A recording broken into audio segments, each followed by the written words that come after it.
sobotnie popołudnie. Tu na Skarku czeka nas wszystkich moc atrakcji. Otóż spotkanie z kulturą ludową, tak lubianą przez wszystkich i oczywiście swojskie jedzenie. Będzie się działo, będzie można zatańczyć, zaśpiewać i oczywiście coś dobrego zjeść. Kochani, startujemy o godzinie 17, bo tradycja musi kołem gospodyń się toczyć. Nasze gospodynie przywiozą ze sobą trochę tradycji i wspomnień, a to za sprawą scenek artystycznych, gdzie gospodyni oczywiście jest najważniejsza, a na stołach zagości tradycyjna kapusta.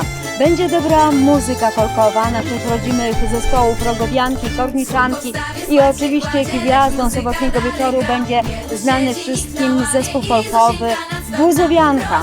Zostaną również wręczone nagrody i wyróżnienia. Kochani, to wszystko już tu, w najbliższą sobotę, tu na Koneckim Rynku. Już dziś serdecznie zapraszamy.